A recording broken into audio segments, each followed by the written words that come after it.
À l'été 1886, du côté de Giverny, Claude Monet peint le portrait d'une jeune femme. Elle est au milieu d'un champ, en robe blanche, on voit son écharpe bleue voler dans le vent. Et dans la main, elle tient une ombrelle. À l'époque, c'est l'accessoire indispensable pour garder un teint de porcelaine. Mais cette mode ne va pas durer et c'est une catastrophe pour Antoine Rosé. Quelques années plus tôt, cet ancien garçon de café s'était installé dans l'Ain. À l'ombre des forêts de hêtres, il avait créé sa petite entreprise. Il débitait du bois et fabriquait donc des crosses pour ses ombrelles dont plus personne ne veut désormais. Alors, Antoine Rosé prend le temps de regarder autour de lui. Dans son atelier, il a des outils et il peut compter sur le savoir-faire de ses ouvriers. Il ne reste plus qu'à se réinventer. Vous connaissez les canapés Ligne Rosée ? Nous ne sommes qu'au tout début de leur histoire.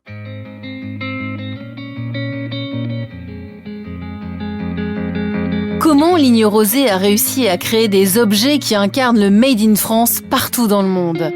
Comment les canapés les plus originaux de la marque ont réussi à se faire un nom et dépasser les modes ? Et qui est le garant de ce savoir-faire unique ? Je suis Elisabeth Assayag. Bienvenue dans Marque de famille, le podcast Europe 1 Studio en partenariat avec Harmonie Mutuelle. Je vais vous raconter une nouvelle histoire de famille qui se cache derrière une marque dont vous avez forcément vu la publicité dans un magazine. On va parler ensemble de valeurs qui se transmettent de génération en génération et d'entreprises qui ont construit leur réussite en mettant le capital humain au centre de tout. Dans cet épisode, je reçois Antoine Rosé. Bonjour. Bonjour. Vous êtes le directeur marketing et la 5e génération à la tête de Ligne Rosée. Nous avions laissé Antoine Rosé, le fondateur, en pleine réflexion dans son atelier à l'aube du XXe siècle. Un jour, il finit par se décider. Puisqu'il sait tourner du bois, il va faire des pieds de chaise et les barreaux qui vont avec. La voilà, sa nouvelle idée. Et ça marche, les premières commandes arrivent vite. Mais il n'a pas le temps d'apprécier ce succès. Antoine Rosé meurt subitement alors qu'il n'avait que 52 ans. Sa femme se retrouve seule pour élever leurs enfants et pour reprendre l'entreprise. Alors Marie-Victorine se bat. Pendant une vingtaine d'années, c'est elle qui va maintenir à flot les établissements Veuve Rosé. C'était quelqu'un de forte, très fort, parce qu'il fallait à l'époque quand même vouloir repartir de l'avant. Elle avait une famille, des enfants, elle connaissait pas grand-chose au business, et elle arrivait à mener des hommes, donc ce qui est quand même pas évident. Marie-Victorine cherche des contremaîtres pour l'entourer. Très vite, elle trouve aussi de nouvelles idées. Chez Rosé, on se met à fabriquer des chaises à colonnade, viennent ensuite les sièges de style pour les intérieurs bourgeois et puis les premiers sièges tapissés en cuir. Mais l'histoire rattrape la famille Rosé. Pendant la Seconde Guerre mondiale, les ateliers ne tournent plus. Et quand les combats cessent enfin, la France est à genoux. Les Français n'ont pas le cœur à faire de la déco, il faut d'abord tout reconstruire.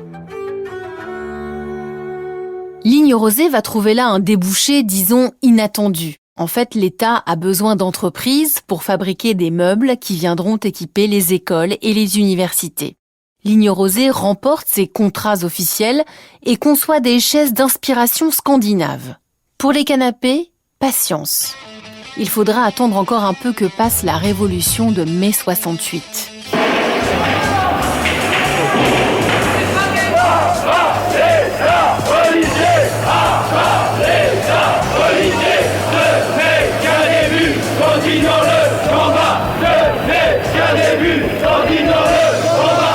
Le 28 février 1973, le vénérable Salon des Arts Ménagers ouvre ses portes à Paris. Là, au détour d'une allée, le public ahuri découvre un canapé incroyable, le Togo. Quand il a fait son apparition, les premières remarques étaient assez dures. On a demandé à mon grand-père s'il n'avait pas oublié de faire les pieds, s'il n'avait pas eu le temps même. Alors, Jean Rosé vole au secours de son designer Michel Ducarrois.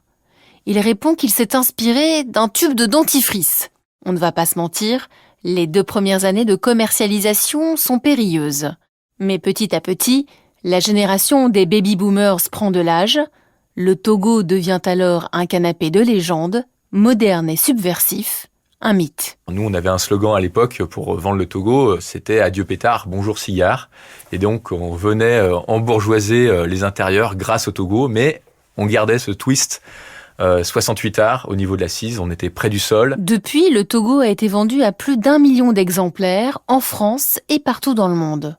Aujourd'hui encore, c'est le best-seller de Ligne Rosée.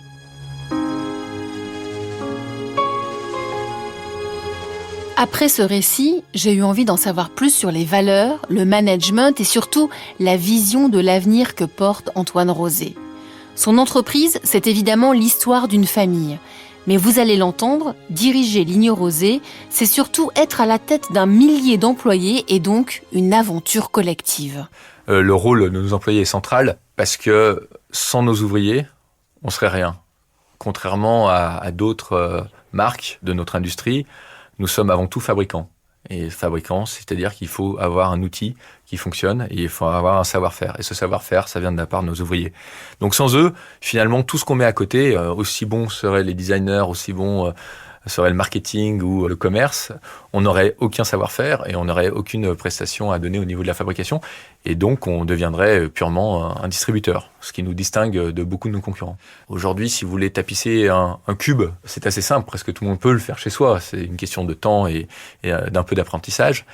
Par contre, venir tapisser un fauteuil dont les lignes sont courbes et rondes à souhait, c'est un autre tour de main et ça demande énormément de précision. Et c'est la même chose pour la couture, ça sera la même chose pour la menuiserie ou tous les corps de métier qui travaillent aujourd'hui dans nos usines à Briord. Pour fabriquer un Togo aujourd'hui, il faut toujours un savoir-faire exceptionnel. Or, on sait que les métiers manuels peuvent abîmer le corps, les muscles. Aujourd'hui, quelles sont les mesures que vous prenez pour protéger la santé de vos salariés ? On fait tout le nécessaire et de façon continue pour améliorer le geste quotidien. C'est extrêmement physique de tapisser un Togo, par exemple. Les housses peuvent être très très lourdes, on peut monter sur des housses qui font une vingtaine de kilos quand elles sont toutes en cuir. Et ça demande donc des temps de pause, des tables de tapisserie pneumatiques qui peuvent bouger en hauteur pour faciliter le geste du tapissier. Ça demande aussi des outils que l'on améliore tout le temps, que ce soit des aiguilles, que ce soit des fils, que ce soit des lubrifiants pour aider à faire glisser la housse plus facilement sur la structure. Et tous ces gestes-là, ils sont analysés de façon régulière et on est à l'écoute. Donc, tous nos salariés peuvent nous faire remonter leurs problématiques pour qu'on puisse améliorer leur table de travail ou leur lieu de travail. Est-ce que tout ça a un coût ? Évidemment, tout cela a un coût, mais c'est le coût de la qualité. C'est le coût du savoir-faire, c'est le coût de préserver un certain savoir-faire. Je sais pas, moi, une table de travail pneumatique, ça va coûter peut-être 15 fois, 20 fois plus cher qu'une table de travail qui n'est pas pneumatique, et finalement qui est juste une table toute bête. Proposer des boules qui S sur mesure à tous ses employés, ça a un coût par rapport à des boules qui S classiques. Mais au moins, ça permet de préserver bien du bruit dans l'usine. Dans un tout autre domaine, vous avez créé une crèche d'entreprise. De quand date cette idée au tout départ ?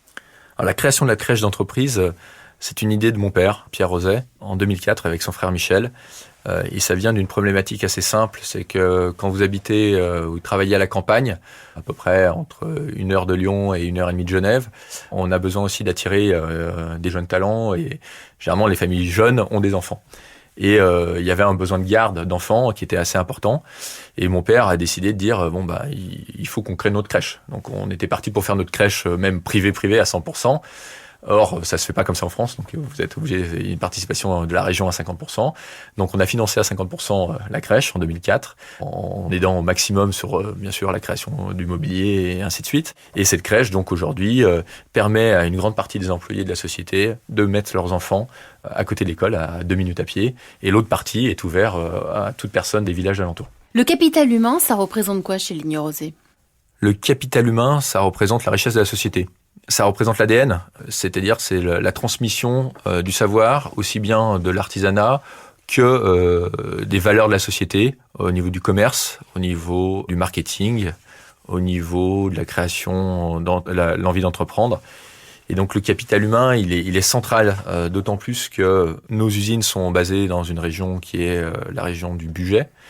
Et qu'il faut préserver ce capital humain et il faut arriver à le renouveler. Et c'est le vrai challenge aujourd'hui c'est d'attirer de nouveau du capital humain dans ces régions qui ont un peu été délaissées pendant des années au profit des villes, où tout est plus simple, on va dire.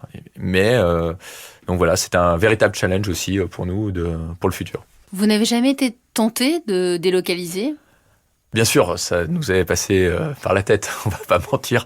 De temps en temps, quand vous avez on va dire, des difficultés économiques liées à beaucoup de choses, une pression fiscale, que vous entendez que vos concurrents ou certains de vos concurrents fabriquent à des coûts horaires 2 fois, 3 fois, 4 fois moins cher que vous. Forcément, vous vous sentez désarmé par rapport à cette concurrence, mais on a fait le pari du haut de gamme, on a fait le pari du savoir-faire, on a fait le pari de la relation humaine, et qui aujourd'hui, on peut dire que c'est un pari gagné pour le moment.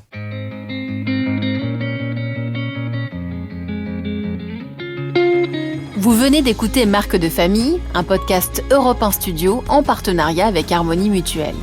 Je remercie Antoine Rosé, le directeur marketing de Ligne Rosé, pour sa participation. Merci aussi à l'équipe qui m'entoure, Marco Grunfeld à la réalisation et Fanny Rascle à la production.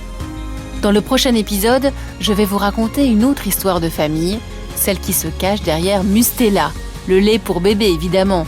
Je suis sûre que vous connaissez son odeur. Pour ne pas la rater, pour rattraper peut-être aussi les épisodes précédents sur les Annies de Flavigny ou le site pap.fr, vous pouvez toujours vous abonner sur Apple Podcast ou sur votre plateforme d'écoute préférée. À bientôt.